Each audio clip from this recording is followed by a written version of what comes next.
Buenas tardes, compañeros. Bueno, el día de hoy vamos a realizar un video tutorial, en pocas palabras, sobre al tema de mi elección, el cual fue, permítanme un momento,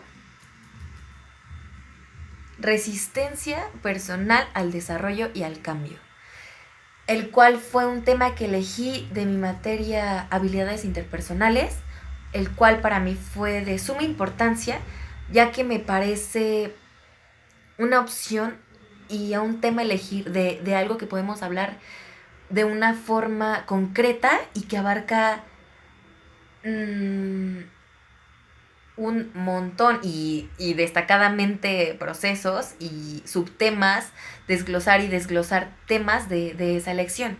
Entonces, principalmente en la materia que llevamos a cabo, que es habilidades interpersonales, podemos encontrar este tema que fue claramente de mi agrado, el cual es resistencia personal al desarrollo y al cambio.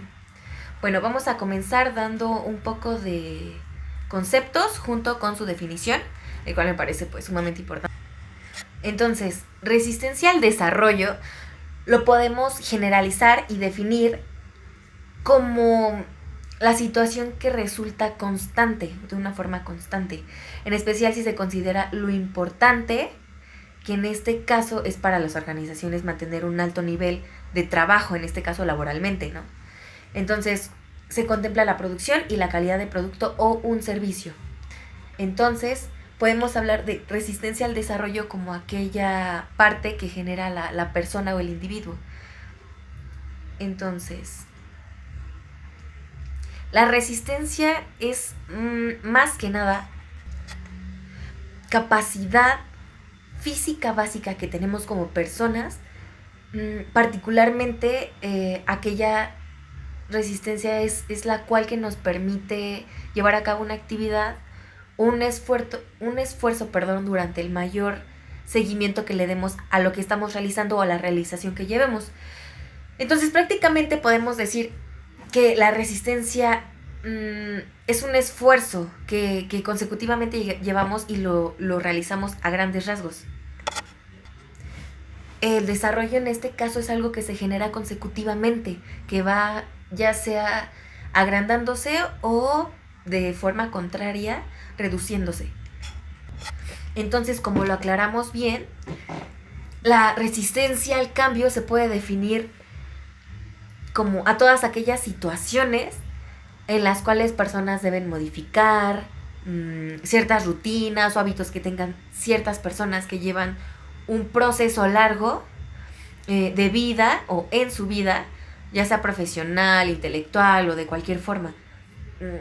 Pero estas personas se niegan por miedo. O sea, la resistencia al cambio genera ese miedo de querer cambiar las cosas. Entonces, existe una dificultad al realizar algo nuevo o algo diferente para ellos. O sea, la resistencia al cambio que presenta cada individuo es diferente, dependiendo su forma de vida o lo que haya realizado a lo largo de su desarrollo de vida o las vivencias que haya tenido, ¿sí me entiendo? ¿Me explico? Entonces, en gran medida, las experiencias previas y la capacidad y disposición que se posea para afrontar esos cambios, la resistencia puede ser inmediata, diferida, abierta o de otra forma implícita, ¿sí me entiendo? Entonces, algunas personas tienen miedo a lo desconocido. Las personas tienen miedo a realizar un cambio porque no saben si ese cambio les genere o les produzca algo positivo o algo negativo. Entonces, tienen miedo a lo desconocido, al cambio de rutinas, de hábitos. Entonces, generalmente el ser humano es un animal de hábitos en general, ¿no? O sea, hace cosas, realiza cosas, deshace cosas, pero siempre tiene un control de ello. Entonces, en consecuencia, las situaciones nuevas pueden generar caos, incertidumbre o descontrol en sí mismos. Por otra parte, nos enfocamos al ciclo de resistencia al cambio personal, En este caso, en primer lugar, nos habla un autor, el cual se define Kübler-Ross, así se llama ese autor.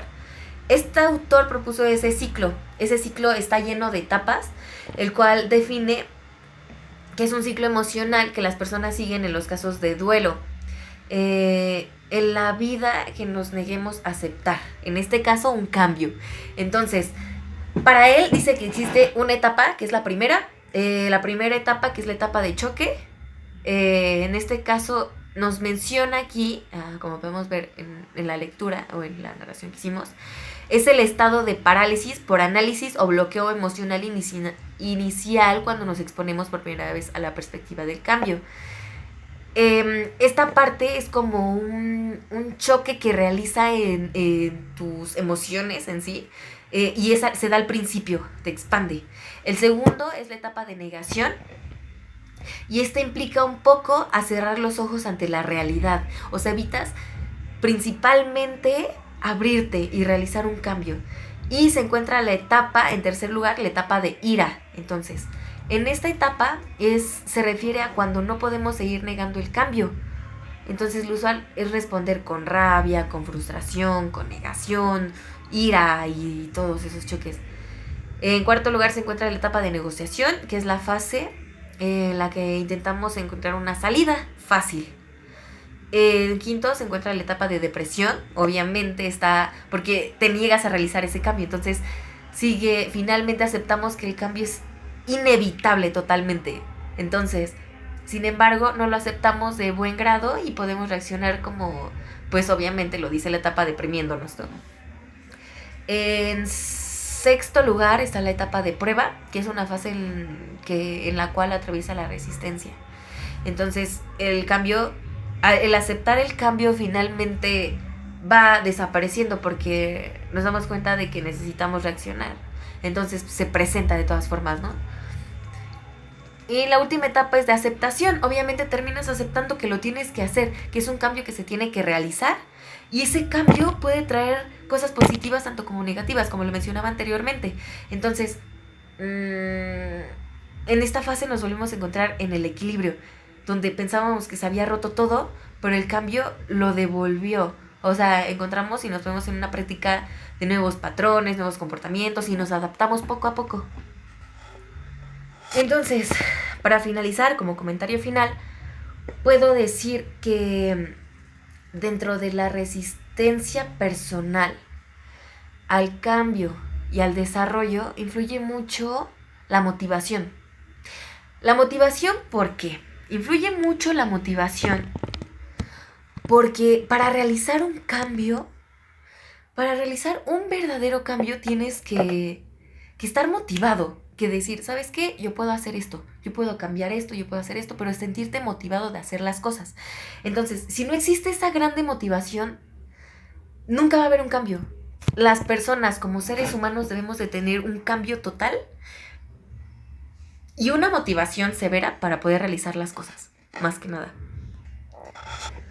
Entonces, si nos oponemos al cambio personal, es oponernos a algo nuevo, abrir nuevas oportunidades, nuevas opciones. El cambio ya puede ser bueno, puede ser malo, pero siempre un cambio traerá cosas.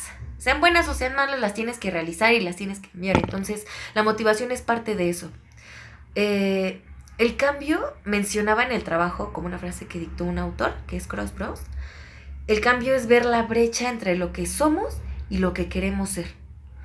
Entonces, tratar en el aspecto laboral, que es a lo que nos enfocamos como es habilidades directivas en la maestría, es ser como una organización en conjunto a tratar, en este caso laboralmente, a los empleados como asociados y no como esclavos autómatas. En este aspecto lo menciona. Entonces yo me imagino, y como lo marqué en el proyecto final, entonces la resistencia al cambio no se vence, se trabaja, se diluye, se lleva a cabo con diálogo comprometido y sincero, más que nada, ¿no? Porque es lo que marca en mí, entonces fue lo que más me gustó de esa parte. la resistencia al cambio solamente es algo que se tiene que trabajar, algo que se tiene que seguir y se tiene que vencer poco a poco para poder llegar generalmente a una composición exacta. O sea, gracias a la motivación en algunas ocasiones esto se ha tratado. Y ese fue mi comentario final de este proyecto final, que fue resistencia personal al cambio y al desarrollo, que fue un tema que me interesó, porque hay que ser autónomos totalmente y saber llevar a cabo este proceso de cómo tratar un buen cambio, para tener y obtener un buen cambio. Y pues ese fue mi proyecto final, fue mi tutorial y espero que les haya gustado. Y pues muchas gracias.